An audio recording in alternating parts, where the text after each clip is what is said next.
I built something every day for 30 days, and this is the final week of builds. This was a challenge I did way back in October, heavily inspired by PearlescentMoon's series, A Build a Day, which will be linked in the description below, alongside a world download to explore these builds for yourself. If you enjoyed the video, feel free to leave a like and subscribe, also make sure to watch till the end for a cinematic of all the builds. Anyway, let's get right into it. The first build for the week was your typical cartoonish haunted manor, the kind of house you would see in Scooby-Doo. I began by creating a purple ectoplasmic lake with a small boathouse on the shore. I then built up the cliff behind it using deep slate and tuff as the primary blocks and transitioning into the soul sand layer on the top. For the house itself, I made a black stone foundation with greeny blue walls above it. I went for a simple slate roof design with a small clock tower for added detail, and for the windows I used jack-o'-lanterns, which really helps light it up at night.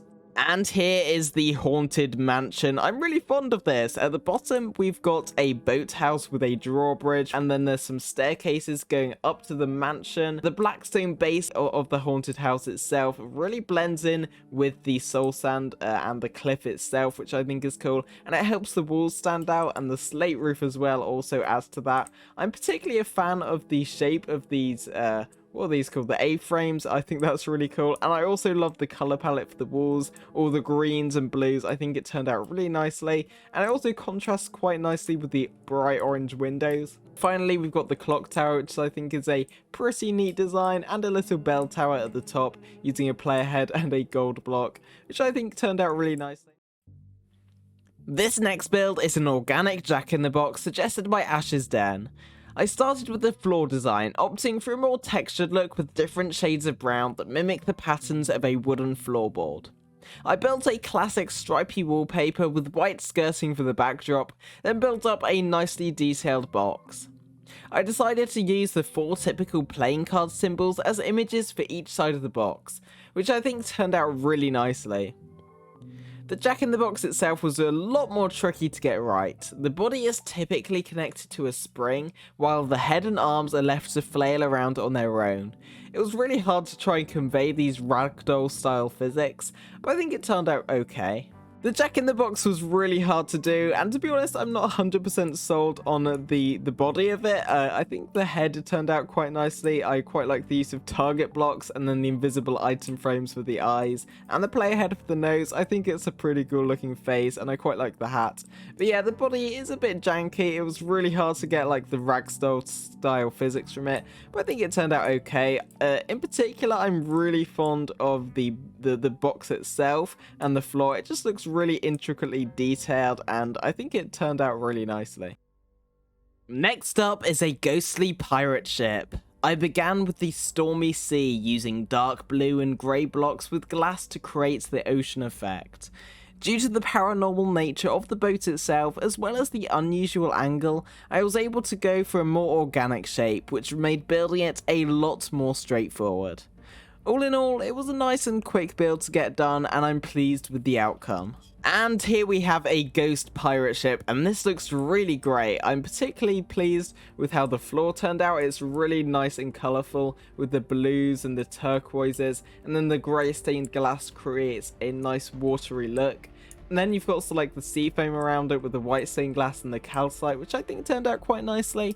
And then the boat itself is really cool. It is quite simple, there's not too much detail. It mostly consists of a gradient of black to white, and then you've got the white stained glass, sort of adding the ghostly, almost particle effects to it, and I think that just turns out really nicely. And then the backdrop as well sort of creates a little diorama here, which I think adds a little extra spice to it.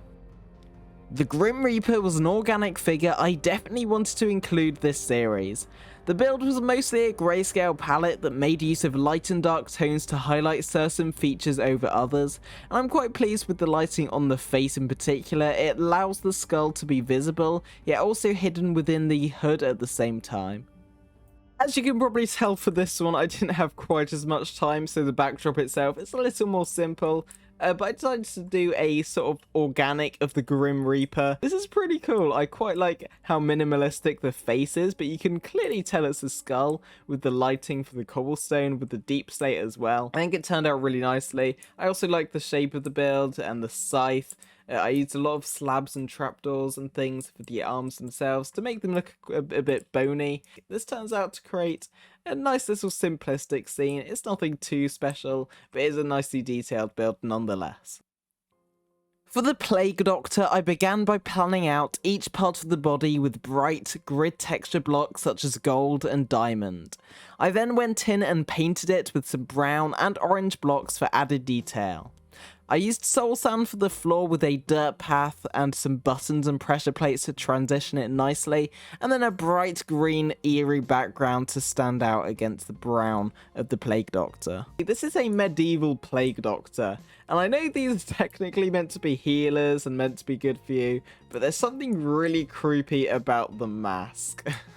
And I think it looks great. I guess it's sort of that uncanny vibe with the bird face on a human body. I think it looks really cool though, and you've got the hat as well, the token hat. I really like the green background. I don't know why I chose it, but it stands out really nice with the orange hints over here. So I think it turned out really cool, and I think it's a pretty cool organic.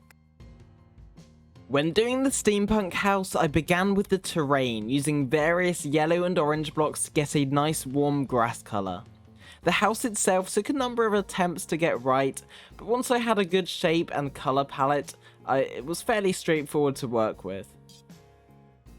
I think this one's actually my favourite for this week. It's a nice rustic, steampunky house, really autumnal vibe. I changed the grass colour so it's a lot more orange and it's not just regular grass blocks. And I mixed in some more uncommon blocks like the crimson roots and some acacia trees. Since random tick speed is off, it means I can plant these without it growing. Same with the different stages of wheat, which I think is a really nice detail.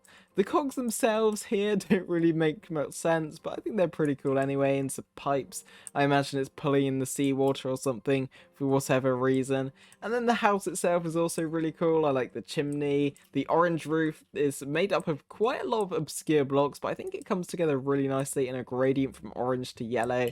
I like the pop of blue here with a very simple clock tower using the birch logs. Also, there's a wheat field over here with some scaffolding and some kind of scarecrow. I think it turned out really nicely. For this corrupt, ruined castle, I began with a bridge so I could easily blend it into the terrain, and then built the cliffs out of stone before making a red to grey gradient for a creepy, dripping blood effect. To avoid detracting from the bridge itself, I only built a small section of the castle ruins, then used plants from the Crimson Forest to create a unique corrupt effect and blend it in with the terrain. And finally, for the last build, I wanted to go for more of a swamp build, and I've been playing through the Witcher games lately. I played The Witcher 1 recently and finished it, and in one of the chapters there's this really cool sort of chapel in a swamp with a ruined bridge, and I really wanted to recreate a similar bridge. So we've got a nice collapsed bridge over here, and we've got a mossy gradient from the ground coming up. You've got all sorts of lily pads and things. I quite like the use of rooted dirt underneath the lily pads themselves and the drip leaves. I did of course have to use commands to get them there. I think it's pretty cool anyway, and I quite like the build up of algae around the swamp and the cliffs and stuff. And then the build itself, this was actually a suggestion from Ash as well. It was having like a bloody cliff dripping blood down the hill, which is a really nice gothic, creepy, supernatural kind of feeling. Sort of reminds me of that scene from the Watership Down a cartoon, which is a really gruesome scene of the blood going over the hills. I think this is really cool though. Then there's a ruined castle, sort of corrupt with all these vines and things on it. I think it turned out really nicely, and then you've got a typical blood moon in the background. I think this turned out really cool. I'm really pleased with it, and I think it really puts the cherry on the cake for this entire series. Now, let's roll the cinematic.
And there we have it. Thank you so much for watching. If you enjoyed this series, let me know which one was your favourite build in the comments section below. Anyway, I hope to see you around next time if you're new here, and if not, I hope to see you anyway. Thank you so much, and I'll see you all next time. Bye for now.